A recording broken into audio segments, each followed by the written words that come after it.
ഏവർക്കും സ്നേഹവന്ദനം. ബൈബിളിനെ കുറിച്ച് ചില നിരീശ്വരവാദികളായിട്ടുള്ള ആളുകൾ മാത്രമല്ല, ബൈബിൾ വിമർശകരായിരുന്ന പ്രത്യേകിച്ച് ഇസ്ലാം വിഭാഗത്തിൽ ഉൾപ്പെട്ടിരുന്ന നമ്മുടെ ജനാബ് MM അക്ബർ സാഹിബ്, അദ്ദേഹം പലപ്പോഴും പറയുന്ന ഒരു കാര്യം ഇതാണ്: ബൈബിൾ വായിക്കുമ്പോൾ ഒരു കഥ പുസ്തകം പോലെ വായിക്കുകയാണ്. അതിനകത്ത് പറഞ്ഞിരിക്കുന്ന കാര്യങ്ങളെല്ലാം ഒരു കഥ വായിക്കുന്ന പോലെ വളരെ ലാഘവത്തോടെ വായിച്ചു പോകാൻ കഴിയുന്നു. അതിനകത്ത് യാതൊരു കട്ടിയായിട്ടുള്ള കാര്യങ്ങളൊന്നും അല്ല എന്ന് അദ്ദേഹം പങ്കുവെക്കുകയുണ്ടായി. ഞാൻ അദ്ദേഹത്തോട് ഇതിന് മറുപടി പല പ്രാവശ്യം പറഞ്ഞിട്ടുള്ളതാണ്. അദ്ദേഹത്തെ മാത്രമല്ല, അദ്ദേഹത്തോട് ചേർന്ന് നിൽക്കുന്ന ആളുകളോടൊക്കെ എപ്പോഴും പറയാറുള്ളൊരു കാര്യം: ദൈവത്തിന്റെ വചനം എപ്പോഴും മനുഷ്യർക്ക് മനസ്സിലാകുന്നതായിരിക്കണം. അതിനെ മറ്റൊരാൾ വ്യാഖ്യാനിച്ച് തരാതെ തന്നെ മനസ്സിലാക്കാൻ സാധിക്കുന്നതാണ് ഏറ്റവും നല്ലത്. അത് നമ്മുടെ വായനാശീലം കൊണ്ടും കൂടുതൽ കാര്യങ്ങൾ അപഗ്രഥിച്ച് പഠിക്കുമ്പോഴും കൂടുതൽ മനസ്സിലാക്കാനായിട്ട് സാധിക്കും. അപ്പോൾ ഇന്ന് നമ്മൾ വിശുദ്ധ ബൈബിളിനെ കുറിച്ച് പറയുമ്പോൾ, ബൈബിൾ സർവ്വജനത്തിനും വേണ്ടിയുള്ള ഒരു സാഹിത്യമാണെന്ന് ഞാൻ രേഖപ്പെടുത്താൻ ആഗ്രഹിക്കുകയാണ്.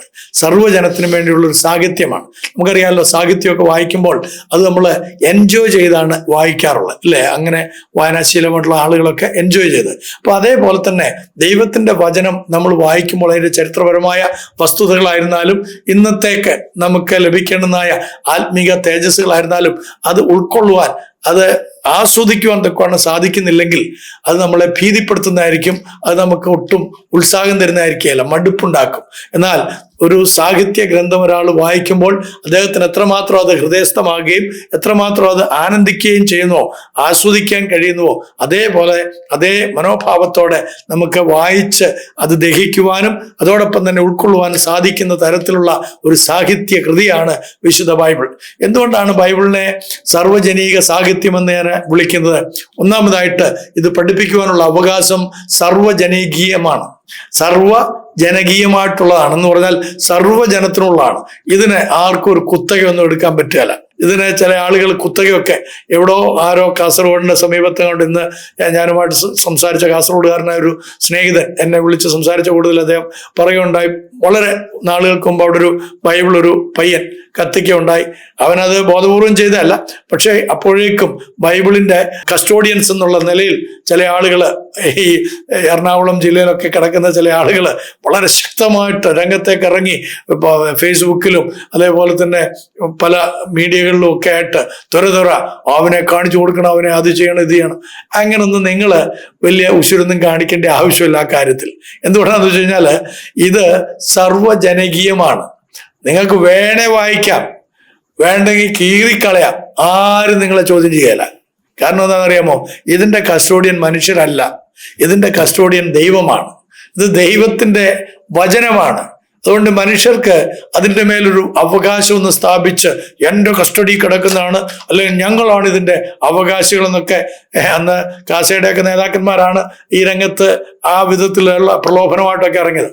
അതൊക്കെ വെറുതെ ആണെന്നുള്ളത് നമുക്ക് മനസ്സിലാക്കുകയും ചെയ്തു. അതുകൊണ്ട് നമുക്കറിയാം, ലോകത്തിലെ എല്ലാ മതഗ്രന്ഥങ്ങളും എല്ലാവർക്കും വായിക്കാൻ അവകാശമില്ലെങ്കിലും, എല്ലാവർക്കും വായിക്കാൻ അവകാശമില്ല. ഞാൻ പറഞ്ഞുതരാം. ഉദാഹരണമായിട്ട് ഇന്ത്യയിലെ ആര്യന്മാരുടെ മതഗ്രന്ഥങ്ങളായ വേദങ്ങളും ഉപനിഷത്തുക്കളും അവരുടെ തന്നെ ദാസന്മാരായി ജീവിക്കാൻ വിധിക്കപ്പെട്ടിരുന്ന ശൂദ്രന്മാർ പോലും വായിക്കുവാനും പഠിക്കുവാനും പാടില്ലായിരുന്ന ഒരു കാലഘട്ടം ഉണ്ടായിരുന്നു. നമുക്കറിയാമല്ലോ അതല്ലേ. അപ്പൊ മറ്റ് മതഗ്രന്ഥങ്ങളെല്ലാം അന്യമത മനുഷ്യരെ വേദങ്ങളിൽ നിന്ന് മാറ്റി നിർത്തുമ്പോൾ ബൈബിൾ മാത്രം എല്ലാവരെയും ഇത് വായിക്കുവാനും വായിച്ച് കേൾപ്പിക്കുവാനും പാലിക്കുവാനും ആഹ്വാനം ചെയ്യുന്നു. ബൈബിളിന്റെ അവസാന പുസ്തകമായ വെളിപാട് പുസ്തകം 1-ാം അധ്യായത്തിന്റെ 3-ാം വാക്യത്തിൽ ഈ പ്രവചനങ്ങൾ വായിക്കുന്നവർ ഭാഗ്യവാന്മാർ, ഇത് പ്രമാണിക്കുന്നവർ ഭാഗ്യവാന്മാർ, ഇങ്ങനെ അനുവർത്തികളെയും ശ്രോതാക്കളെയും അനുവാചകരെയും ഒരേപോലെ ഭാഗ്യവാന്മാരാക്കുന്ന പവിത്ര സന്ദേശം അടങ്ങിയ ഏക വേദഗ്രന്ഥം വിശുദ്ധ ബൈബിളാണ്.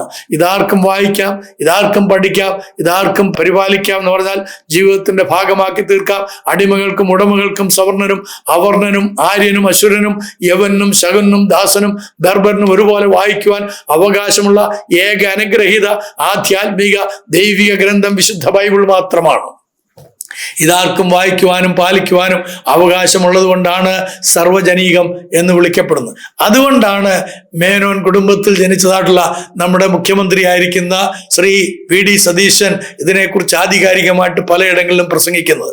മാത്രമല്ല, ഇന്ന് നമ്മൾ മലയാള ഭാഷയിൽ ഈ വിശുദ്ധ ബൈബിൾ വായിക്കുമ്പോൾ ഇത് നമുക്ക് മലയാള ഭാഷയിലേക്ക് വിവർത്തനം ചെയ്തു തന്നതിൽ അഗ്രഗണ്യൻ എന്ന് പറയുന്നത് ഒരു ചാത്തുമേനോനായിരുന്നു. ചാത്തുമേനോൻ 1818 ചാത്തുമേനോൻ ഇത് നമുക്ക് വേണ്ടി പരിഭാഷപ്പെടുത്തുവാനുള്ള ഉദ്യോഗത്തിലേക്ക് പ്രവേശിച്ചത് കൊണ്ടാണ് ഇന്ന് നമുക്ക് ഈ വിശുദ്ധ ബൈബിള് നമ്മുടെ ഭാഷയിൽ ലഭിച്ചതും ഇന്ന് നമുക്കിത് കൃത്യമായിട്ട് മനഃപ്പാടമാക്കുവാനും നമ്മുടെ മുഖ്യമന്ത്രിക്കും അയൽ സംസ്ഥാനത്തിലെ മുഖ്യമന്ത്രിക്കും അവിടുത്തെ സ്പീക്കർക്കും നമ്മുടെ രാഷ്ട്രീയ പൊങ്കുവന്മാർ പലരും പ്രത്യേകിച്ച് UA ഖാദർ സാഹിബ് പോലെയുള്ള ആളുകളൊക്കെ വിശുദ്ധ ബൈബിളിൽ നിന്ന് ഉച്ചസ്ഥരം വളരെ കൃത്യമായി ഉദ്ഘോഷിക്കുന്നതിന്റെ കാരണം എന്താണെന്ന് വെച്ച് കഴിഞ്ഞാൽ ഇത് സർവ്വജനീകമാണ്. ഇതാരുടെയും കയ്യിൽപ്പെട്ടതല്ല, ഇതെല്ലാ മനുഷ്യർക്കും ഉള്ളതാണ്. നിങ്ങൾക്കും വായിക്കാം, എനിക്ക് വായിച്ചില്ലെങ്കിലും വായിച്ചാലും എന്നെ ചോദ്യം ചെയ്യാൻ ആരുമില്ല. ഞാനിത് കസ്റ്റോഡിയനായിട്ടിരിക്കാൻ അവകാശമുള്ളവനല്ല. കാരണം ഇത് ദൈവത്തിന്റെ വചനമാണ്. അതുകൊണ്ട് പ്രിയമുള്ളവരെ, ഈ സർവ്വജനീകമായിട്ടുള്ള ദൈവത്തിന്റെ വചനം നിങ്ങൾ വായിക്കുകയും അത് പഠിക്കുകയും അതിൽ നിലനിൽക്കുകയും ചെയ്യണമെന്ന് ആഹ്വാനം നൽകിക്കൊണ്ട് നന്ദി, നമസ്കാരം.